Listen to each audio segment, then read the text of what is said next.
Olá, bom dia. Está no ar mais uma edição do programa Conexão Potiguar. A você que nos acompanha de segunda a sexta-feira, às 7h30 da manhã, pelo portal de notícias do Rio Grande do Norte, o www.potiguarnoticias.com.br, e também aqui pela telinha da Band. Nosso abraço, nosso muitíssimo obrigado pelo carinho da sua audiência, pela sua companhia.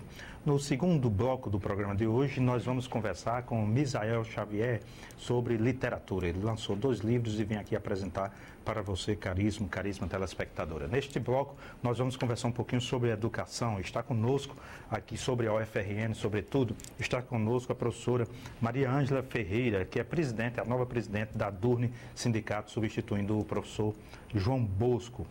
Professora, muito obrigado por estar conosco no programa de hoje, tudo bem? Tudo bem.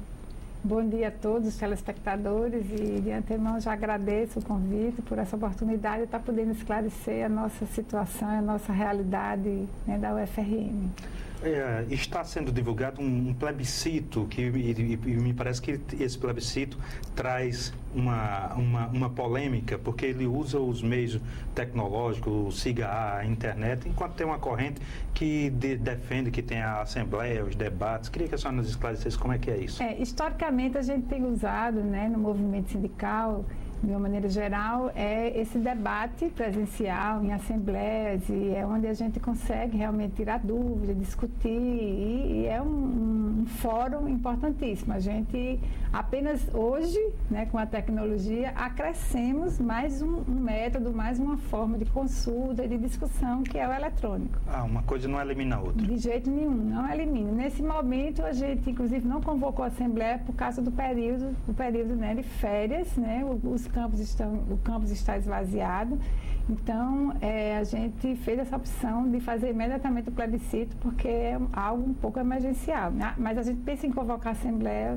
posteriormente. Então as pessoas podem dar a sua opinião de suas próprias casas, né? A gente está sempre informando, entrando em contato, né? As pessoas estão viajando, mas estão recebendo os esclarecimentos sobre a proposta, né, que está sendo, sobre as negociações com o governo, né? Nós tendo muitos retornos por e-mail, né, via eletrônica, às vezes até por telefone também, sobre o andamento das negociações com o governo. Nós fizemos, apesar de não estarmos em greve, nós fomos ativos, né, e fomos para a mesa de negociação junto à nossa entidade nacional, que é o PROIFES, para fazer essa negociação. Professora, muitas pessoas estranham porque a maioria das universidades, dos campos universitários, dos outros estados entraram em greve, e Natal, e parece que só mais uma, além de Natal, a Universidade de Minas Gerais, não entrou em greve. E a senhora poderia nos esclarecer por quê? O indicativo de greve, né, que foi para o dia 17 de maio, que foi convocado, deflagrado pelo ANDES, que é uma outra entidade nacional representativa de algumas universidades, algumas associações docentes. Para o dia 17 de maio, nós discordamos dele, né? Nós discordamos porque nós estávamos na mesa de negociação. E nessa mesa de negociação estão sentadas 3 entidades docentes e mais o governo. Todas tinham acordado com o prazo do dia 30 de maio para que terminasse, que o governo apresentasse uma proposta e a gente fosse discutir essa proposta. E aí o ANDES se antecipou e convocou a greve no meio da negociação. Antes de esgotar o diálogo. Antes de esgotar o diálogo, exatamente. Então, nós não concordamos com isso e realizamos uma consulta plebiscitária, e foi curioso isso, porque foi realizada uma assembleia. Nessa assembleia, venceu pela greve, né? A greve venceu na votação com uma diferença de 5 votos, mas quando nós levamos para o plebiscito referendar essa assembleia, né, esse resultado, o plebiscito derrubou essa decisão, né? A grande maioria, mais de 60% dos docentes disseram que não era o momento de se fazer greve. E aí a gente apontou para fazer a greve quando iniciasse o próximo semestre. Por quê? Porque final de junho, que era exatamente o prazo final que o governo, de maio, que era o prazo final que o governo tinha dado, quando a gente percebeu que nós iríamos deliberar essa greve, né, a gente viu que já estava no final do semestre. E aí a gente também, diferentemente de outras universidades que entraram em greve em plenas férias, nós achamos que isso era um contrassenso, que era melhor a gente não iniciar o próximo semestre, né? E foi nessa direção que nós apostamos na negociação mais uma vez e apontamos para uma paralisação de não começar o semestre caso as negociações não avançassem. Mas aí terminou o semestre, os alunos não ficaram prejudicados? Não ficaram. E em muitas universidades, o semestre que estão dizendo que estão em greve, o semestre também foi concluído. Né? Como quer dizer, é uma greve, mas uma greve meio com um jeito de férias. Exatamente, isso que a gente observa. Professora, a senhora vai substituir agora o professor João Bosco, que teve a missão de fazer essa mudança de postura na ADURN, transformando a ADURN em sindicato. O que vai ter de diferente do que propôs o professor João Bosco na sua gestão? Nós fomos eleitos, né, com essa nova proposta, né, desse sindicalismo que a gente entende que tem que ser propositivo, que tem que apostar na negociação, no diálogo.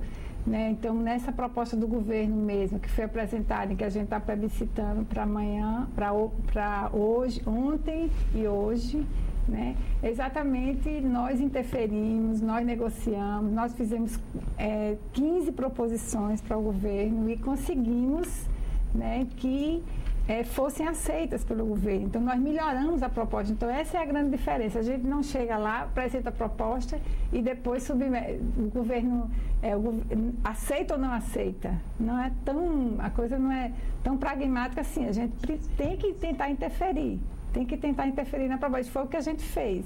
E a proposta melhorou. E por isso que a gente está defendendo. Quais foram, professora, os avanços? A senhora pode citar? Então, a gente teve reajustes salariais significativos, né? Assim, a partir do salário de julho de 2010, que foi um dos maiores salários dos últimos 10 anos, certo? A gente, fazendo uma projeção até 2015, nós tivemos um reajuste salarial que contempla toda a inflação e ainda tem um aumento real de 4%, em média, certo?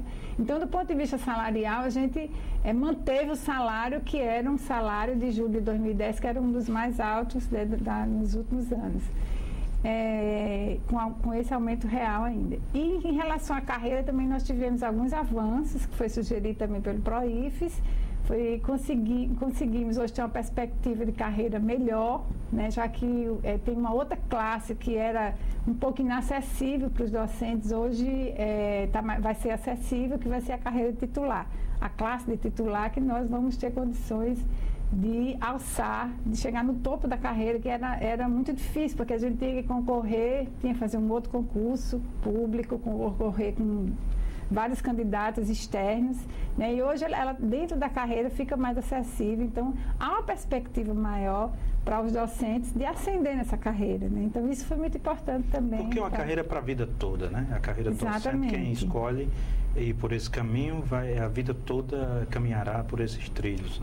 E o reajuste ficou entre 25% e 45%, dependendo se não incluir os 4% que foi dado esse ano, então seria 40%. Mas ainda tem 25% e 40% de reajuste. Quer dizer, não é o que estava pedindo, mas foi um avanço. Não é vamos dizer assim, não é a carreira nem o reajuste dos nossos sonhos, né? Lógico que a gente estava pedindo muito mais, mas numa negociação a gente não leva tudo que quer. Então, a gente, para não perder, a gente avança devagar, né? Então, tem muitas coisas que, inclusive, vão ser discutidas num grupo de trabalho que vai ser formado, né, pela entidade docente, pelo governo, para a gente estar discutindo, inclusive, critérios de ascensão. Isso é de forma permanente, né? Exatamente.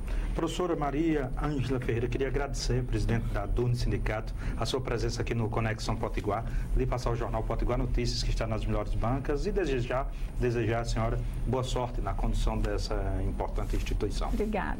Muitíssimo obrigado. A todos. A você que está nos acompanhando, não saia daí. No próximo bloco nós vamos conversar sobre literatura. Estará conosco o escritor Misael Xavier. É um minuto só e a gente já volta.